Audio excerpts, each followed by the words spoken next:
Hi all, ഇന്ന് നമ്മൾ discuss ചെയ്യാൻ പോകുന്നത് ഇൻകംപ്ലീറ്റ് കോൺട്രാക്റ്റ് അക്കൗണ്ട് എങ്ങനെ പ്രിപ്പയർ ചെയ്യാം എന്നുള്ളതാണ്. കഴിഞ്ഞ ക്ലാസ്സിൽ നമ്മൾ ഡിസ്കസ് ചെയ്തത് ഒരു കംപ്ലീറ്റ് കോൺട്രാക്റ്റ് അക്കൗണ്ട് എങ്ങനെ പ്രിപ്പയർ ചെയ്യാം, അതിൽ പ്ലാന്റിൻ്റെ ഒക്കെ അഡ്ജസ്റ്റ്മെൻറ്റ് എങ്ങനെ ട്രീറ്റ് ചെയ്യാം എന്നുള്ളതായിരുന്നു നമ്മൾ ഡിസ്കസ് ചെയ്തുകൊണ്ടിരുന്നത്. അപ്പോൾ നമുക്കറിയാം, നമ്മൾ പഠിച്ചു കോൺട്രാക്റ്റ് അക്കൗണ്ട് രണ്ട് തരമാണുള്ളത്. ഒന്ന് കംപ്ലീറ്റഡ് ആയിട്ടുള്ള കോൺട്രാക്റ്റ് അക്കൗണ്ടും രണ്ടാമത്തേത് ഇൻകംപ്ലീറ്റഡ് ആയിട്ടുള്ള കോൺട്രാക്റ്റ് അക്കൗണ്ടും. മോസ്റ്റ് ഓഫ് ദ കേസിലും എന്താണ്, കോൺട്രാക്റ്റ് നോട്ട് ബി കംപ്ലീറ്റഡ് ആയിരിക്കും. അതായത് ഒരു കോൺട്രാക്റ്റ് കംപ്ലീറ്റ് ആയിരിക്കില്ല. ഫോർ എക്സാമ്പിളായിട്ട് പറയുകയാണെങ്കിൽ, അപ്പോൾ ബിൽഡിംഗ് ഒക്കെ ഉണ്ടാക്കുന്ന കേസാണെങ്കിൽ ഒരു വർഷം കൊണ്ട് ഒരിക്കലും തന്നെ ആ ബിൽഡിങ്ങിൻ്റെ കോൺട്രാക്റ്റ് കംപ്ലീറ്റ് ആവില്ല. ഒന്നെങ്കിൽ 2-3 വർഷം എടുക്കും. പക്ഷേ ഇങ്ങനെ എടുക്കുന്നുണ്ടെങ്കിലും അതെന്താണ്, നമ്മൾ വർക്കിംഗ് പ്രോഗ്രസ്സിലായിരിക്കും, അത് നടന്നുകൊണ്ടിരിക്കുകയായിരിക്കും. എന്നാലും തന്നെ ഓരോ വർഷത്തിലും അവസാനം നമ്മൾ എന്ത് ചെയ്യണം, കോൺട്രാക്റ്റ് അക്കൗണ്ട് പ്രിപ്പയർ ചെയ്യേണ്ടി വരും. പക്ഷേ എന്തായിരിക്കും, വർക്ക് ഇൻകംപ്ലീറ്റ് ആയിരിക്കും. ഈ ഇൻകംപ്ലീറ്റ് ആയിരിക്കുന്ന ടൈമിൽ കോൺട്രാക്റ്റിനെ, ഇങ്ങനെ ഇൻകംപ്ലീറ്റ് ആയിട്ടുള്ള കോൺട്രാക്റ്റിനെ പറയുന്ന പേരാണ് എന്ത്, വർക്കിംഗ് പ്രോഗ്രസ് എന്നാണ് പറയുന്നത്. ഓക്കെ, വർക്കിംഗ് പ്രോഗ്രസ് എന്ന് പറഞ്ഞാൽ it is the unfinished contract ആണ് എന്ത്, വർക്കിംഗ് പ്രോഗ്രസ് എന്ന് പറയുന്നത്. അതായത് കംപ്ലീറ്റ് ആയിട്ടില്ല കോൺട്രാക്റ്റ്, പക്ഷേ എന്താണ്, അത് തീരെ തുടങ്ങിയിട്ടില്ല എന്നല്ല, ഇറ്റ്സ് എ പ്രോഗ്രസ്സിങ്ങിലാണ്. അത് എന്താണ്, സെമി ഫിനിഷ്ഡ് ആയിട്ട് ഇങ്ങനെ, ഇപ്പോൾ 1 ഇയറിൽ അത് അൺഫിനിഷ്ഡ് ആയിരിക്കും, സെക്കൻഡ് ഇയറിൽ അൺഫിനിഷ്ഡ് ആയിരിക്കും, മൂന്നാമത്തെ ഇയറിലായിരിക്കും അത് ഫിനിഷ്ഡ് ആവുന്നത്. ഇങ്ങനെയുള്ള അൺഫിനിഷ്ഡ് ആയിട്ടുള്ള കോൺട്രാക്റ്റിനെയാണ് നമ്മൾ വർക്കിംഗ് പ്രോഗ്രസ് എന്ന് പറയുന്നത്. ഓക്കെ, അപ്പോൾ നോക്കാം, നമുക്ക് വർക്കിംഗ് പ്രോഗ്രസ് എന്താ നോക്കാം. The work done upon an unfinished contract at the end of the accounting period it's a called എന്താണ്, വർക്കിംഗ് പ്രോഗ്രസ്. അൺഫിനിഷ്ഡ് ആയിട്ടുള്ള കോൺട്രാക്റ്റിനെയാണ് നമ്മൾ വർക്കിംഗ് പ്രോഗ്രസ് എന്ന് പറയുന്നത്. ഈ ഒരു വർക്കിംഗ് പ്രോഗ്രസ്സിൽ 2 വാല്യൂസ് ഇൻക്ലൂഡഡ് ആണ്. First one is work certified and second is work uncertified. ഇങ്ങനെ 2 വാല്യൂസാണ് വർക്കിംഗ് പ്രോഗ്രസ്സിൽ ഇൻക്ലൂഡഡ് ആയിട്ടുള്ളത്. അപ്പോൾ നമുക്ക് നോക്കാം വർക്ക് സർട്ടിഫൈഡ് എന്താണെന്നും വർക്ക് അൺസർട്ടിഫൈഡ് എന്താണെന്ന് നോക്കാം. വർക്ക് സർട്ടിഫൈഡ്, ഫോർ എക്സാമ്പിളായിട്ട് പറയുകയാണ്, ഞാൻ ഒരു എക്സാമ്പിളായിട്ട് പറയാം. ഇപ്പോൾ നമ്മൾ ഒരു ബിൽഡിങ് കൺസ്ട്രക്റ്റ് ചെയ്യുകയാണ്. ഓക്കെ, ബിൽഡിങ് കൺസ്ട്രക്റ്റ് ചെയ്യുന്ന ടൈമിൽ ഒരിക്കലും തന്നെ എന്താണ്, കോൺട്രാക്ടർക്ക് അഡ്വാൻസ് ആയിട്ട് എമൗണ്ട് കൊടുക്കില്ല, ഇല്ലേ? നമ്മൾ ആ കംപ്ലീറ്റ് ചെയ്ത പോർഷൻസിനനുസരിച്ചായിരിക്കും നമ്മൾ എന്ത് ചെയ്യുന്നത്, ആ എമൗണ്ട് കൊടുക്കുന്നത്. ഓക്കെ, എത്രയാണോ കംപ്ലീറ്റ് ചെയ്തത് ആ എമൗണ്ടിന് നമ്മൾ എന്ത് ചെയ്യും, പൈസ കൊടുക്കുകയാണ് ചെയ്യുക. ഓക്കെ, ഇപ്പോൾ ഒരു വർക്ക് മൊത്തമായിട്ട് കംപ്ലീറ്റ് ചെയ്യാതെ മൊത്തം എമൗണ്ട് അഡ്വാൻസ് ആയിട്ട് കൊടുക്കില്ലല്ലോ. എത്രയാണോ നമ്മൾ കംപ്ലീറ്റ് ചെയ്ത ആ കംപ്ലീറ്റ് ചെയ്ത പോർഷന് നമ്മൾ എന്ത് ചെയ്യുന്നു, എമൗണ്ട് കൊടുക്കും. പക്ഷേ ഈ ഒരു എമൗണ്ട് എത്ര നമ്മൾ വർക്ക് സർട്ടിഫൈഡ് ചെയ്തു അല്ലെങ്കിൽ എത്ര കംപ്ലീറ്റ് ചെയ്തു എന്ന് നമുക്ക് കണ്ടുപിടിക്കണം. എന്നാൽ മാത്രമേ നമുക്ക് ആ എമൗണ്ടിൻ്റെ മുകളിൽ പൈസ കൊടുക്കാൻ അല്ലെങ്കിൽ ആ പോർഷൻ്റെ മുകളിൽ നമുക്ക് പൈസ കൊടുക്കാൻ പറ്റുള്ളൂ. അപ്പോൾ ഇങ്ങനത്തെ കേസിൽ the architecture or surveyor will issue A certificate stating the sale value of work completed upon a specified date. ഈ ഒരു കേസിൽ നമുക്ക് എത്രത്തോളമാണ് വർക്ക് സർട്ടിഫൈഡ് ചെയ്തിട്ടുള്ളതെന്ന് മനസ്സിലാക്കാൻ വേണ്ടിയിട്ട് ഒരു ആർക്കിടെക്ചറിനെയോ അല്ലെങ്കിൽ ഒരു സർവേയറിനെയോ വെച്ചിട്ട് അവരത് ഇവാലുവേറ്റ് ചെയ്ത് എത്ര പോർഷൻ അവർ കംപ്ലീറ്റ് ചെയ്തു, എത്ര വർക്ക് അവർ കംപ്ലീറ്റ് ചെയ്തു എന്നുള്ള, ആ വർക്ക് കംപ്ലീറ്റ് ചെയ്തു എന്നുള്ളതിൻ്റെ ഒരു സർട്ടിഫിക്കറ്റ് കൊടുക്കും. അതിനെയാണ് നമ്മൾ വർക്ക് സർട്ടിഫൈഡ് പോർഷൻ എന്ന് പറയുന്നത്. ഓക്കെ, മൊത്തം ജോബിൽ എത്ര നമ്മൾ സർട്ടിഫൈഡ് ചെയ്ത ജോബിൽ എത്രയാണ് വർക്ക് സർട്ടിഫൈ ചെയ്തത്, എത്രയാണ് നമ്മൾ സർട്ടിഫൈ ചെയ്തത്, ആ എമൗണ്ടിനെയാണ് നമ്മൾ എന്ത് പറയുന്നത്, വർക്ക് സർട്ടിഫൈഡ് എന്ന് പറയുന്നത്. ഓക്കെ, ഇനി നെക്സ്റ്റ് എന്താണ്, വർക്ക് അൺസർട്ടിഫൈഡ് ആണ്. ഇവിടെ ഇതിൻ്റെ ജസ്റ്റ് ഓപ്പോസിറ്റ് ആണ്. Work which has been done, work ചെയ്തിട്ടുണ്ടാവും പക്ഷെ അത് സർട്ടിഫൈ ചെയ്തിട്ടുണ്ടാവില്ല. അങ്ങനെയുള്ള പോർഷനെ നമ്മൾ വർക്ക് അൺസർട്ടിഫൈഡ് എന്നാണ് പറയാം. അപ്പോൾ ഇത് രണ്ടും ഇൻക്ലൂഡഡ് ആണ് എന്ത്, വർക്കിംഗ് പ്രോഗ്രസ്സിൽ. വർക്ക് അൺസർട്ടിഫൈഡും ഉണ്ടാവും, ദെൻ വർക്ക് സർട്ടിഫൈഡും ഉണ്ടാവും. ഓക്കെ, ഇനി നമ്മൾ നോക്കുന്നത് നമ്മുടെ ഇൻകംപ്ലീറ്റ് കോൺട്രാക്റ്റിലെ മറ്റൊരു ടേമാണ് റിട്ടൻഷൻ മണി എന്ന് പറയുന്നത്. ഓക്കെ, റിട്ടൻഷൻ മണി. ഇപ്പോൾ നമ്മൾ പറഞ്ഞു, ഒരു സർവൈവറിനെ വെച്ചോ അല്ലെങ്കിൽ ഒരു ആർക്കിടെക്ചറിനെ വെച്ചോ നമ്മൾ വർക്ക് സർട്ടിഫൈ ചെയ്തത് എത്രയാണോ നമ്മൾ ചെയ്തത് അതിൻ്റെ ഹോൾ ഇത് കണ്ടുപിടിക്കും. എത്ര പോർഷൻ നമ്മൾ വർക്ക് ചെയ്തു, അത് സർട്ടിഫൈ ചെയ്തത് നമ്മൾ കണ്ടുപിടിക്കും. പക്ഷേ ആ വർക്ക് സർട്ടിഫൈ ചെയ്തതിൻ്റെ ഹോൾ എമൗണ്ട് ആണല്ലോ വർക്ക് സർട്ടിഫൈഡ് എമൗണ്ട് എന്ന് പറയുന്നത്. പക്ഷേ ചില കേസിൽ കോൺട്രാക്റ്റ് എന്ത് ചെയ്യില്ല, ആ വർക്ക് സർട്ടിഫൈഡിൻ്റെ മൊത്തം എമൗണ്ടും കോൺട്രാക്ടർക്ക് കൊടുക്കൂല. കാരണം എന്താണ്, ഇപ്പം നമ്മളങ്ങനെ കൊടുത്തു കഴിഞ്ഞാൽ ചിലപ്പോൾ അവർ എന്ത് ചെയ്യാം, അത് സ്റ്റോപ്പ് ചെയ്തിട്ട് അവർക്ക് കിട്ടിയ എമൗണ്ടും കൊണ്ട് അവരെന്ത് ചെയ്യും, ആ കംപ്ലീറ്റഡ് ആക്കാതെ ചിലപ്പോൾ ആ പണി ഒഴിവാക്കി പോവാം. അപ്പോൾ അത് പേടിച്ചിട്ട് അവരെന്ത് ചെയ്യില്ല, അത് മൊത്തം ആ വർക്ക് സർട്ടിഫൈ ചെയ്തതിൻ്റെ മൊത്തം എമൗണ്ടും കോൺട്രാക്ടർക്ക് ഇമ്മീഡിയറ്റ് ആയിട്ട് കൊടുക്കില്ല. ഓക്കെ, അതിൻ്റെ ഒരു സ്മോൾ പോർഷൻ മാത്രമേ എന്ത് ചെയ്യുള്ളൂ, അവർക്ക് കൊടുക്കുള്ളൂ. ബാക്കി സ്മോൾ പോർഷൻ അവരെന്ത് ചെയ്യും, റീറ്റെയിൻ ചെയ്ത് വെക്കും. അല്ലെങ്കിൽ വിത്ത് ഹെൽഡായിട്ട് കംപ്ലീറ്റ് ചെയ്തിട്ട് കൊടുക്കാമെന്ന് വിചാരിച്ച് അവരെന്ത് ചെയ്യും, മാറ്റി വെക്കും. ഇങ്ങനത്തെ പോർഷനെയാണ് റിട്ടൻഷൻ മണി എന്ന് പറയുന്നത്. Okay, generally the whole amount of work certified shall not be paid immediately. Okay, പെട്ടെന്ന് തന്നെ കൊടുക്കില്ല. A small portion shall be retained or withheld till the completion of the contract complete ചെയ്തിട്ട് കൊടുക്കാൻ വേണ്ടിയിട്ട് എന്ത് ചെയ്യും, മാറ്റി വെക്കും. ഈ ഒരു പോർഷനെയാണ് നമ്മൾ റിട്ടൻഷൻ മണി എന്ന് പറയുന്നത്. ഓക്കെ, അപ്പോൾ ഈ ഒരു ടേമും നിങ്ങൾ ഓർത്ത് വെക്കുക. ഇനി നമ്മൾ പോകുന്നത് ഇൻകംപ്ലീറ്റ് കോൺട്രാക്റ്റിൽ പ്രോഫിറ്റ് എങ്ങനെയാണ് അസർട്ടൈൻ ചെയ്യുക എന്നുള്ളതാണ്. അപ്പോൾ നോക്കാം, profit on incomplete contract. Incomplete കോൺട്രാക്റ്റിൻ്റെ പ്രോഫിറ്റ് എങ്ങനെ അസർട്ടൈൻ ചെയ്യുക എന്നാണ് നോക്കുന്നത്.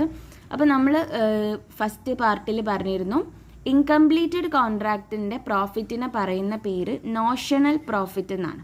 ഓക്കെ, ഇൻകംപ്ലീറ്റ് കോൺട്രാക്റ്റിൻ്റെ പ്രോഫിറ്റിനെ നമ്മൾ നോഷണൽ പ്രോഫിറ്റ് എന്നാണ് പറയാം. അപ്പോൾ ഈ ഒരു പ്രോഫിറ്റ് കണ്ടുപിടിക്കുന്നത് എങ്ങനെയാണെന്ന് നോക്കാം. 3 ക്രൈറ്റീരിയൻ്റെ ബേസിലാണ് ഇവിടെ നമ്മൾ നോഷണൽ പ്രോഫിറ്റ് ചെയ്യുന്നത്, കോൺട്രാക്റ്റ് അക്കൗണ്ടിലേക്ക് കൊടുക്കുന്നത്. ഓക്കെ, അത് വർക്ക് കംപ്ലീറ്റ് ചെയ്തതിൻ്റെ ബേസിലായിരിക്കും കൊടുക്കുക. അപ്പോൾ ഫസ്റ്റ് കേസ് എന്ന് പറയുന്നത്, if the contract completed is 1/4 or less than 1/4. ഇപ്പം നമ്മളെ കയ്യിലുള്ള ഒരു കോൺട്രാക്റ്റ് അല്ലെങ്കിൽ ആ കോൺട്രാക്റ്റ് കംപ്ലീറ്റ് ചെയ്തത്, അതിൻ്റെ ആ കോൺട്രാക്റ്റ് 1/4 ഭാഗമോ അല്ലെങ്കിൽ അതിൽ കുറവോ ആണ് കംപ്ലീറ്റ് ചെയ്തെങ്കിൽ, അത്രയോ നമ്മൾ ആ കോൺട്രാക്റ്റ് കംപ്ലീറ്റ് ചെയ്തിട്ടുള്ളൂ. അങ്ങനെയാണെങ്കിൽ എങ്ങനെയാണ് ഇതിനെ ട്രീറ്റ് ചെയ്യുക? No profit is credited to profit and loss account. അവിടെ യാതൊരു പ്രോഫിറ്റും നമ്മൾ പ്രോഫിറ്റ് ആൻഡ് ലോസ് അക്കൗണ്ടിൽ ക്രെഡിറ്റ് ചെയ്യേണ്ട ആവശ്യമില്ല. പകരം എന്ത് ചെയ്യണം? The full amount is transferred to WIP account. WIP account എന്ന് പറഞ്ഞാൽ വർക്കിംഗ് പ്രോഗ്രസ് അക്കൗണ്ടിലേക്ക് ട്രാൻസ്ഫർ ചെയ്യാണ് വേണ്ടത്. ഇവിടെ പ്രോഫിറ്റ് ഉണ്ടാവില്ല, മൊത്തം എമൗണ്ട് എന്ത് ചെയ്യും, വർക്കിംഗ് പ്രോഗ്രസ് അക്കൗണ്ടിലേക്ക് ട്രാൻസ്ഫർ ചെയ്യുന്നു. അപ്പോൾ ഇത് ഏത് ക്രൈറ്റീരിയ ആണ്? കോൺട്രാക്റ്റിൻ്റെ 1/4 കംപ്ലീറ്റ് ചെയ്യുമോ അല്ലെങ്കിൽ അതിൽ കുറവോ കംപ്ലീറ്റ് ചെയ്താൽ. ഓക്കെ, ഇനി രണ്ടാമത്തെ കേസ് നോക്കാം. If the contract completed is more than 1/4, 1/4 complete ചെയ്തിട്ടുണ്ട്, ബട്ട് ലെസ് ദാൻ 1/2, 1/2 കുറവുമാണ് കംപ്ലീറ്റ് ചെയ്തിട്ടുള്ളത്. അതായത് ഒരു കോൺട്രാക്റ്റിൻ്റെ പകുതിയിൽ കുറവായിരിക്കും കംപ്ലീറ്റ് ചെയ്തത്, പക്ഷേ 1/4 കംപ്ലീറ്റും ചെയ്തിട്ടുണ്ട്. ഇങ്ങനെയാണെങ്കിൽ നമ്മൾ എന്ത് ചെയ്യണം? 1/3 of the notional profit to credited to profit and loss account. നമ്മൾ എന്ത് ചെയ്യണം? 1/3 ഭാഗം, നോഷണൽ പ്രോഫിറ്റിൻ്റെ 1/3 ഭാഗം പ്രോഫിറ്റ് ആൻഡ് ലോസ് അക്കൗണ്ടിലേക്ക് ട്രാൻസ്ഫർ ചെയ്യണം. ഓക്കെ, അതെങ്ങനെയാണ് നമ്മൾ കണ്ടുപിടിക്കുക? Notional profit into 1/3 into cash receive divided by work certified. Okay, cash received എത്രയാണോ റിസീവ് ചെയ്തത് അത് ഡിവൈഡ് ബൈ സർട്ടിഫൈ ചെയ്തിട്ടുള്ള വർക്ക് എത്രയാണോ ആ എമൗണ്ട് കൊണ്ട് ഡിവൈഡ് ചെയ്ത് കഴിഞ്ഞാൽ നമ്മൾ ആ 1/3 ഓഫ് ദി നോഷണൽ പ്രോഫിറ്റ് നമ്മൾ എന്ത് ചെയ്യണം? പ്രോഫിറ്റ് ആൻഡ് ലോസ് അക്കൗണ്ടിലേക്ക് ട്രാൻസ്ഫർ ചെയ്യണം. ഓക്കെ, ഇനി മൂന്നാമത്തെ കേസ് എന്ന് പറയുന്നത്, if the contract completed is 1/2 and more than 1/2. അതായത് കോൺട്രാക്റ്റ് ഒരു പകുതി വരെ കംപ്ലീറ്റ് ചെയ്തു, പിന്നെ പകുതിയിൽ കൂടുതലോ കംപ്ലീറ്റ് ചെയ്തിട്ടുണ്ടെങ്കിൽ എങ്ങനെയാണ് ട്രീറ്റ് ചെയ്യുക? 2/3 of the notional profit is credited to profit and loss account. എങ്ങനെയാണ്? നോഷണൽ പ്രോഫിറ്റിൻ്റെ 2/3 ഭാഗമാണ് പ്രോഫിറ്റ് ആൻഡ് ലോസ് അക്കൗണ്ടിലേക്ക് ട്രാൻസ്ഫർ ചെയ്യേണ്ടത്. ആ ഒരു ഭാഗം കണ്ടുപിടിക്കുക എങ്ങനെയാണ്? Notional profit into 2/3 into cash received divide by work certified. ഇത് ചെയ്ത് കഴിഞ്ഞ് ഇനിയും ബാലൻസ് എമൗണ്ട് നോഷണൽ പ്രോഫിറ്റ് ഉണ്ടെങ്കിൽ അത് നമ്മൾ എങ്ങോട്ട് ട്രാൻസ്ഫർ ചെയ്യണം? വർക്കിംഗ് പ്രോഗ്രസ് അക്കൗണ്ടിലേക്ക് ട്രാൻസ്ഫർ ചെയ്യണം. ഓക്കെ, അപ്പോൾ ഇങ്ങനെയാണ് നമ്മുടെ പ്രോഫിറ്റ് മനസ്സിലാക്കുന്നത് ഇൻകംപ്ലീറ്റ് കോൺട്രാക്റ്റിൽ. അപ്പോൾ ഈ കേസുകൾ കൂടുതൽ ക്ലിയർ ആവണമെങ്കിൽ നമുക്കൊരു പ്രോബ്ലം എടുത്തുകൊണ്ട് ക്ലിയർ ചെയ്യുന്നതായിരിക്കും ഏറ്റവും നല്ലത്. അപ്പോൾ നിങ്ങൾ 3 കേസുകൾ ഉണ്ടെന്ന് മനസ്സിലാക്കി വെക്കാം. Okay, next we go to the specimen of incomplete contract. Incomplete കോൺട്രാക്റ്റിൻ്റെ ഒരു പ്രൊഫോമാണ് ഇനി കാണാൻ പോകുന്നത്. അത് നിങ്ങൾ പഠിക്കുക എന്ന് പറയുന്നത് ഇമ്പോർട്ടൻ്റ് ആണ്. ഇതിൻ്റെ ബേസിലായിരിക്കും നമ്മൾ പ്രോബ്ലം വർക്കൗട്ട് ചെയ്യേണ്ടത്. ഓക്കെ, ഇതാണ് നമ്മൾ ഇൻകംപ്ലീറ്റ് കോൺട്രാക്റ്റിൻ്റെ സ്പെസിമൻ. ഇതിൽ ഡെബിറ്റ് സൈഡ് ഉണ്ടാവും, ക്രെഡിറ്റ് സൈഡ് ഉണ്ടാവും. അപ്പോൾ ഇതിൽ ചെറിയ വ്യത്യാസം മാത്രമേ ഉള്ളൂ കംപ്ലീറ്റഡ് കോൺട്രാക്റ്റ് അക്കൗണ്ടൊന്നും ഉണ്ടാവുക. ഫസ്റ്റ് സംഭവങ്ങളൊക്കെ നമ്മൾ അതിലുള്ളതുപോലെ തന്നെ മെറ്റീരിയൽ പർച്ചേസ് ചെയ്തത്, labour, plant, overhead, cost of sub contract. Cost of sub contract എന്ന് പറഞ്ഞാൽ കോൺട്രാക്റ്റ് തന്നെ വേറൊരു കോൺട്രാക്റ്റ് കൊടുത്തിട്ടുണ്ടാവും. അങ്ങനെ എന്തെങ്കിലും കോൺട്രാക്റ്റ് ഉണ്ടെങ്കിൽ അതിനെയാണ് കോസ്റ്റ് ഓഫ് സബ് കോൺട്രാക്റ്റ് എന്ന് പറയുന്നത്. പിന്നെ നോഷണൽ പ്രോഫിറ്റ്, അതിൻ്റെ ക്യാരി ഡൗൺ ആണ്. Notional profit carry down balancing ഫിഗറാണ് ഇവിടെ വരുന്നത്. ദെൻ അതിൻ്റെ ക്രെഡിറ്റ് സൈഡിലോട്ട് പോവുകയാണെങ്കിൽ വർക്കിംഗ് പ്രോഗ്രസ്സിൽ 2 സംഭവങ്ങളുണ്ട്. വർക്ക് സർട്ടിഫൈഡും ഉണ്ട്, വർക്ക് അൺസർട്ടിഫൈഡും ഉണ്ട്. ഇത് രണ്ടും കൂടി ആഡ് ചെയ്ത് വേണം വർക്കിംഗ് പ്രോഗ്രസ് എമൗണ്ട് എഴുതാൻ. ദെൻ മെറ്റീരിയൽ റിട്ടേൺഡ്, അതായത് നമ്മുടെ കയ്യിലുള്ളതോ അല്ലെങ്കിൽ ക്ലോസിംഗ് സ്റ്റോക്കിലുള്ളതോ അങ്ങനെ റിട്ടേൺ ചെയ്തിട്ടോ ആയിട്ടുള്ള മെറ്റീരിയൽ ഉണ്ടെങ്കിൽ അത് എഴുതണം. Then material laying in site, അതായത് ക്ലോസിംഗ് ആയിട്ട് നമ്മുടെ കയ്യിലുള്ളത്. ദെൻ ബൈ പ്ലാന്റ് എത്രയാണോ പർച്ചേസ് ചെയ്ത പ്ലാന്റ് അതിന്ന് നമ്മൾ ഡിപ്രീസിയേഷൻ ലെസ് ചെയ്യണം.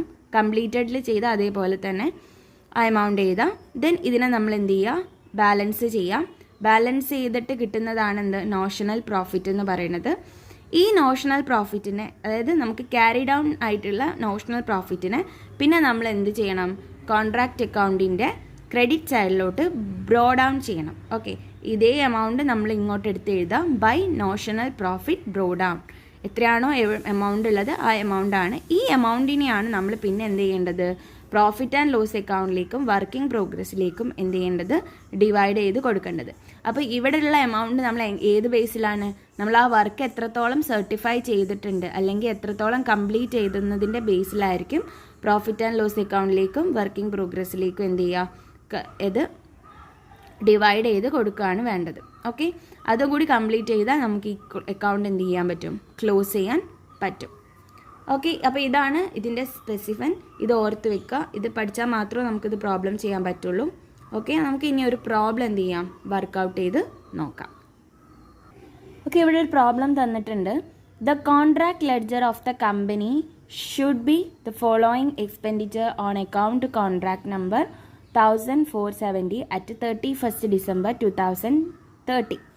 അപ്പോൾ ഈ ഒരു കോൺട്രാക്ട് ലെഡ്ജറിൻ്റെ കുറേ എക്സ്പെൻസ് ആണ് തന്നിരിക്കുന്നത്. മെറ്റീരിയൽ തന്നിട്ടുണ്ട് 94,000, പ്ലാന്റ് തന്നിട്ടുണ്ട് 12,000, wages 1,03,000 and establishment charges 6,700.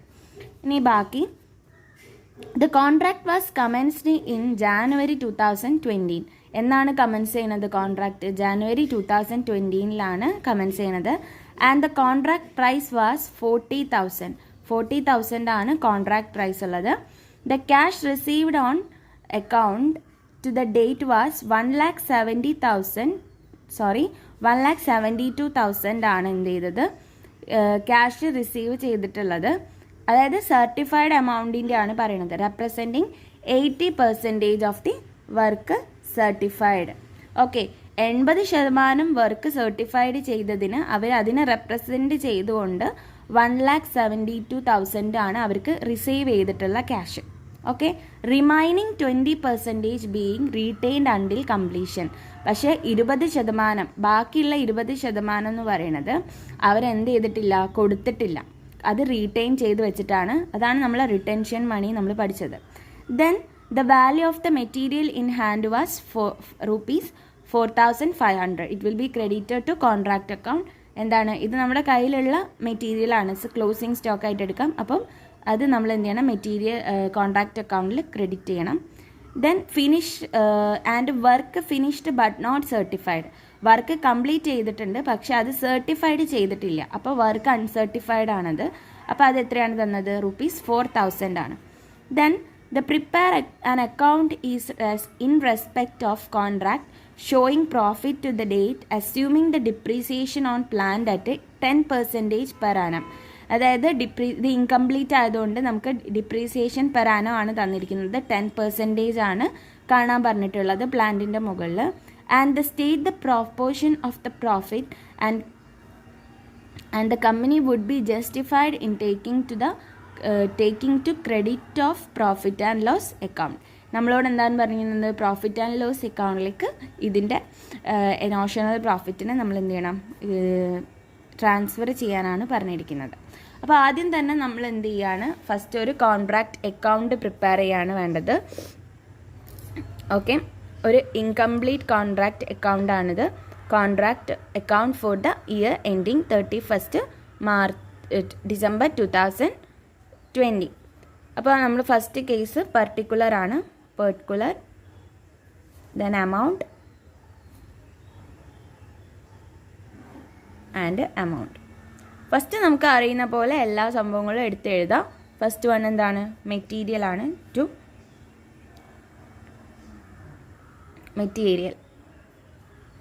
Material എത്രയാണ്? 94,000. പിന്നെ പ്ലാന്റ് ആണ് തന്നിട്ടുള്ളത്. പ്ലാന്റ് എത്രയാണ്? 12,000. ദെൻ വേജസ് തന്നിട്ടുണ്ട്. വേജസ് 1,03,000. ദെൻ എസ്റ്റാബ്ലിഷ്മെൻറ്റ് ചാർജസ് വന്നത് എത്രയാണ്? 6,700 അല്ലേ? ഇനി നമ്മൾ ക്രെഡിറ്റ് സൈഡിലോട്ട് പോവാണ്. ക്രെഡിറ്റ് സൈഡിലോട്ട് പോകുമ്പോൾ നമുക്കിനി ആദ്യം തന്നെ വർക്കിംഗ് പ്രോഗ്രസ് ആണ് എന്ത് ചെയ്യാനുള്ളത്? കൊടുക്കാനുള്ളത് അല്ലേ? ഇതിൽ വർക്ക് സർട്ടിഫൈഡും അതേപോലെ വർക്ക് അൺസർട്ടിഫൈഡും കൂടി ചേർന്നതാണ് എന്ത്? വർക്കിംഗ് പ്രോഗ്രസ് എന്ന് പറയുന്നത്. ആദ്യം നമ്മൾ വർക്ക് സർട്ടിഫൈഡ് കണ്ടുപിടിക്കണം. വർക്ക് സർട്ടിഫൈഡ് ഇത് നമ്മൾ കണ്ടുപിടിക്കണം. ഓക്കെ, അപ്പോൾ വർക്ക് സർട്ടിഫൈഡ് നമ്മൾ ക്വസ്റ്റ്യനിലോട്ട് പോവാണ്. വർക്ക് സർട്ടിഫൈഡ് എത്രയാണ് നമുക്ക് തന്നത്? 80% വർക്ക് സർട്ടിഫൈഡ് ചെയ്തിട്ടുണ്ട്. പക്ഷേ എത്രയാണ് കൊടുത്തിട്ടുള്ളൂ? 1,72,000 മാത്രമേ നമുക്ക് കൊടുത്തിട്ടുള്ളൂ അല്ലേ? അപ്പം എത്രയാണ് നമ്മൾ വർക്ക് സർട്ടിഫൈഡ് കിട്ടണം? എത്ര കംപ്ലീറ്റ് ചെയ്തു? അതിൻ്റെ ഒറിജിനൽ എത്ര എമൗണ്ട് നമുക്ക് കിട്ടണം എന്നുണ്ടെങ്കിൽ നമ്മൾ എങ്ങനെ ചെയ്യണം? നമുക്ക് റിസീവ് ചെയ്തിട്ടുള്ള ക്യാഷ് എത്രയാണ്? 1,72,000 ഇൻറ്റു 100 ഡിവൈഡ് ബൈ 880 ചെയ്താൽ മതി. ഓക്കെ, ഇത് ചെയ്ത് കഴിഞ്ഞാൽ നമുക്ക് ഒറിജിനൽ നമ്മൾ എത്ര നമുക്ക് വർക്ക് സർട്ടിഫൈഡ് എമൗണ്ട് ഉണ്ടെന്ന് നമുക്ക് കിട്ടും. എത്രയായിരിക്കും? 2,15,000 ആണ് നമുക്ക് ഉള്ളത്. ഈ ഒരു 2,15,000 ആകെ നമ്മൾ റിസീവ് ചെയ്തത് എത്രയാണ്? 1,72,000 ആണ്. ബാക്കിയുള്ള 20% എന്ത് ചെയ്തു? റീറ്റെയിൻ ചെയ്ത് വെച്ചതാണ്. ഓക്കെ, അപ്പോൾ നമുക്ക് വർക്ക് സർട്ടിഫൈഡ് എമൗണ്ട് കിട്ടി. ഇനി വർക്ക് അൺസർട്ടിഫൈഡ്. വർക്ക് അൺസർട്ടിഫൈഡ് ക്വസ്റ്റ്യനിൽ തന്നിരിക്കുന്നത് എത്രയാണ്? 4,000 ആണ് ക്വസ്റ്റ്യനിൽ തന്നിട്ടുള്ളത്. 4,000. ഇത് രണ്ടും കൂടി ആഡ് ചെയ്യുക. 2,15,000 ദെൻ 4,000 കൂടി ആഡ് ചെയ്താൽ നമുക്ക് വർക്കിംഗ് പ്രോഗ്രസ് കിട്ടും. എത്ര വന്നു? 2,19,000 ആണ് വർക്കിംഗ് പ്രോഗ്രസ് ഉള്ളത് മൊത്തം. ഇനി നെക്സ്റ്റ് മെറ്റീരിയൽ ഓൺ ഹാൻഡ് ആണ്. മെറ്റീരിയൽ ഓൺ ഹാൻഡ് ക്വസ്റ്റ്യനിൽ തന്നിട്ടുണ്ട്. എത്രയാണ്? 4,500 ആണ് മെറ്റീരിയൽ ഓൺ ഹാൻഡ് ഉള്ളത്. ദെൻ പ്ലാന്റ് അല്ലേ? പ്ലാന്റിൻ്റെ ഡിപ്രീസിയേഷൻ നമ്മളിവിടെ അഡ്ജസ്റ്റ് ചെയ്യണം. പ്ലാന്റ് പർച്ചേസ് ചെയ്യുമ്പോഴുള്ള എമൗണ്ട് എത്രയായിരുന്നു? 12,000 ആയിരുന്നു. അതിൽ നിന്ന് ഇനി എന്ത് ചെയ്യുക? ഡിപ്രീസിയേഷൻ മൈനസ് ചെയ്യണം. ഡിപ്രീസിയേഷൻ എന്ന് പറയുന്നത് 10% ആണ്. അപ്പം നമുക്കിത് ഇൻകംപ്ലീറ്റ് ആയതുകൊണ്ട് ഇതിൻ്റെ 1 ഇയറിലോട്ടുള്ളത് കണ്ടാൽ മതി. അപ്പോൾ 12,000 ഇൻറ്റു 10/100 എത്ര വന്നു? ഡിപ്രീസിയേഷൻ 1,200 വരും ഡിപ്രീസിയേഷൻ. അപ്പോൾ ഇത് മൈനസ് ചെയ്ത് കഴിഞ്ഞാൽ നമുക്ക് എത്രയാണ്? 1,800 ആണ് നമുക്ക് ഡിപ്രീസിയേഷൻ വരുന്നത്. ഓക്കെ, ഡിപ്രീസിയേഷൻ 1,800 വന്നു. ഇനി നമ്മൾ ഇതിനെന്ത് ചെയ്യാണ്? ബാലൻസ് ചെയ്യാണ് വേണ്ടത്. അപ്പോൾ ബാലൻസ് ചെയ്യുക. നമുക്ക് ഐറ്റംസ് ഒക്കെ നമുക്ക് സാധാ പോലെ ഉള്ളതേ ഉള്ളൂ. അപ്പോൾ നമ്മൾ ഇതിനെ ബാലൻസ് ചെയ്യണം. അപ്പോൾ ഏത് ഭാഗത്താണ് കൂടുതലുള്ളത് നോക്കുക. ഡെബിറ്റ് സൈഡിനേക്കാളും കൂടുതൽ ക്രെഡിറ്റ് സൈഡിലാണ് ഉള്ളത്. അപ്പോൾ ഇതിൻ്റെ ടോട്ടൽ വരുന്നത് 2,34,300 ആണ് ടോട്ടൽ. 2,34,300. ഇനി നമുക്ക് ഇതിന്നും പ്രോഫിറ്റ് കണ്ടുപിടിക്കാം. അതിനെ നമ്മൾ എന്ത് പറയും? നോഷണൽ പ്രോഫിറ്റ് എന്നാണ് പറയുന്നത് അല്ലേ? Notional profit. അപ്പോൾ 2,34,300 നിന്നും ഡെബിറ്റ് സൈഡിലെ എമൗണ്ടുകൾ മൈനസ് ചെയ്ത് കഴിഞ്ഞാൽ കിട്ടുന്നതാണ് നമ്മുടെ പ്രോഫിറ്റ്. എത്ര വരും? 18,600 ആണ് വരുന്നത്. ഓക്കെ, 18,600. ഇത് ബാലൻസിങ് ഫിഗറാണ്. ഓക്കെ, ക്യാരി ഫോർവേഡ് ഫിഗറാണിത്. ഈ ഫിഗറിനെ നമ്മൾ ഇനി എന്ത് ചെയ്യണം? ഈ കോൺട്രാക്റ്റ് അക്കൗണ്ടിൻ്റെ ക്രെഡിറ്റ് സൈഡിലേക്ക് ബ്രോഡ് ഡൗൺ ചെയ്യണം. ഓക്കെ, അപ്പോൾ ഇതേപോലെ ഈ എമൗണ്ട് നമ്മൾ ഇങ്ങോട്ട് എടുത്ത് എഴുതുന്നു ബൈ നോഷണൽ പ്രോഫിറ്റ്. ഇതെന്താണ്? ബ്രോഡ് ഡൗൺ ആണ്. എത്രയാണ് വരുന്നത്? 18,600. ഇനിയാണ് നമ്മൾ എന്ത് ചെയ്യേണ്ടത്? ഇതിനെ നമ്മുടെ സ്പെസിമെൻ പ്രകാരം പ്രോഫിറ്റ് ആൻഡ് ലോസ് അക്കൗണ്ടിലേക്കും വർക്കിംഗ് പ്രോഗ്രസ്സിലേക്കും നമ്മൾ എന്ത് ചെയ്യണം? ഇതിനെ എന്ത് ചെയ്ത് കൊടുക്കണം? ഡിവൈഡ് ചെയ്ത് കൊടുക്കണം. ആദ്യം നമ്മൾ നോക്കേണ്ടത് ഇത് എത്ര ഭാഗമാണ് നമുക്ക് കംപ്ലീറ്റ് ചെയ്തിട്ടുള്ളത് നോക്കണം അല്ലേ? വർക്ക് എത്ര ഭാഗം നമ്മൾ കംപ്ലീറ്റ് ചെയ്തിട്ടുണ്ട് നോക്കണം ആദ്യം. അപ്പോൾ നോക്കുക, ഫസ്റ്റ് നമ്മൾ എവിടേക്കാണ് അത് കൊടുക്കേണ്ടത്? പ്രോഫിറ്റ് ആൻഡ് ലോസ് അക്കൗണ്ടിലേക്കാണ് കൊടുക്കേണ്ടത്, to profit and loss account. അപ്പോൾ ആദ്യം നമ്മൾ വർക്ക് എത്രത്തോളം കംപ്ലീറ്റ് ചെയ്തു എന്ന് നോക്കണം.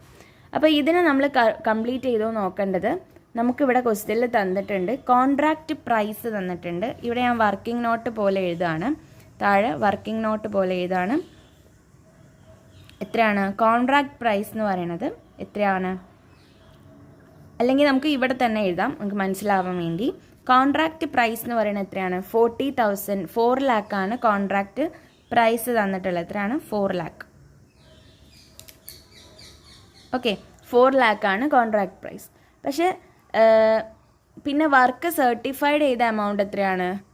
വർക്ക് സർട്ടിഫൈഡ് ചെയ്ത എമൗണ്ട് എന്ന് പറയുന്നത് 2,15,000 ആണ്. അപ്പോൾ നമുക്ക് ഇത് എത്ര പോർഷൻ കംപ്ലീറ്റ് ചെയ്തു എന്ന് നമ്മൾ മനസ്സിലാക്കേണ്ടത് ഇത് നമ്മൾ കോൺട്രാക്ട് പ്രൈസും വർക്ക് സർട്ടിഫൈഡും കൂടി കമ്പയർ ചെയ്തുകൊണ്ടാണ് നമ്മളിതിനെ മനസ്സിലാക്കേണ്ടത്. ഓക്കെ, അപ്പോൾ ഇവിടെ നമ്മൾ നോക്കുകയാണ്, നമ്മുടെ ക്രൈറ്റീരിയ എന്ന് പറയുന്നത് 1/4ഉം 1/2 ആണ്. അതിൽ എത്ര ഭാഗം കംപ്ലീറ്റ് ചെയ്തു എന്നാണ്. അപ്പോൾ ഇവിടെ നോക്കാം, എന്താണ് 40,000ൻ്റെ 1/2 ആണോ കംപ്ലീറ്റ് ചെയ്തതെന്ന് ആദ്യം നോക്കാം. ഇത് 1/2നേക്കാളും കൂടുതലുണ്ട്. 4 lakhൻ്റെ 1/2 എന്ന് പറയുന്നത് 2 lakh ആണ്. പക്ഷേ 2 lakhനേക്കാളും കൂടുതൽ കംപ്ലീറ്റ് ചെയ്തിട്ടുമുണ്ട്. അപ്പം അങ്ങനെയാണെങ്കിൽ നമ്മൾ എന്താണ് ചെയ്യുക? പ്രോഫിറ്റിലേക്ക് ഏത് ക്രൈറ്റീരിയ യൂസ് ചെയ്താണ് ചെയ്യുക? 2/3 ഓഫ് ദി നോഷണൽ പ്രോഫിറ്റ് നമ്മൾ എന്ത് ചെയ്യണം? ട്രാൻസ്ഫർ ചെയ്യണം അല്ലേ? നോഷണൽ പ്രോഫിറ്റിൻ്റെ 2/3 into cash received divided by എത്ര? Work certified. അപ്പം നോഷണൽ പ്രോഫിറ്റ് എത്ര വരും? 18,600 ഇൻറ്റു 2/3 ഇൻറ്റു ക്യാഷ് റിസീവ്ഡ്. എത്ര റിസീവ് ചെയ്തിട്ടുള്ളത്? 1,72,000 ഡിവൈഡഡ് ബൈ വർക്ക് സർട്ടിഫൈഡ് ചെയ്തിട്ടുള്ളത് എത്രയാണ്? 2,15,000. അപ്പോൾ പ്രോഫിറ്റ് ആൻഡ് ലോസ് അക്കൗണ്ടിലേക്ക് കൊടുക്കേണ്ട എമൗണ്ട് എത്രയാണ്? 9,920 ആണ് നമ്മൾ എന്ത് ചെയ്യേണ്ടത്? ഇവിടേക്ക് ട്രാൻസ്ഫർ ചെയ്യേണ്ടത്. ഇനി നമ്മൾ ഇതിനെ ബാലൻസ് ചെയ്യുന്നു. നമ്മൾ ബാലൻസ് ചെയ്യുമ്പം മൊത്തം 18,600ഉം 18,600ഉം ആണ് ഉള്ളത്. അപ്പം ഇതിലിപ്പം പ്രോഫിറ്റ് ആൻഡ് ലോസ് അക്കൗണ്ടിലേക്ക് കൊടുത്തത് 9,920 ആണ്, 18,600. ബാക്കിയുള്ള എമൗണ്ട് നമ്മൾ ഈ ഒരു ക്രൈറ്റീരിയ വെച്ച് എങ്ങോട്ട് ട്രാൻസ്ഫർ ചെയ്യണം? ടു വർക്കിംഗ് പ്രോഗ്രസ് അക്കൗണ്ടിലേക്ക് ട്രാൻസ്ഫർ ചെയ്യണം. അപ്പോൾ ബാക്കി എത്ര ഉണ്ടാവും? 8,680. ഓക്കെ, ഇങ്ങനെയാണ് നമ്മൾ കോൺട്രാക്റ്റ് ഇൻകംപ്ലീറ്റ് അക്കൗണ്ടിൻ്റെ കോൺട്രാക്റ്റ് അക്കൗണ്ട് പ്രിപ്പയർ ചെയ്യുന്നത്. ഓക്കെ, അപ്പോൾ നിങ്ങൾ എല്ലാവരും എന്ത് ചെയ്യുക? വീഡിയോ ഒന്ന് കാണുക, ഇതിലുള്ള ക്വസ്റ്റ്യൻസ് മനസ്സിലാക്കുക. അതിന് മുമ്പേ ഇതിലുള്ള ടേമുകളൊക്കെ ഒന്ന് പരിചയപ്പെടുക, എന്നിട്ട് വേണം ഇതിലേക്ക് കടക്കാൻ. Okay, thank you.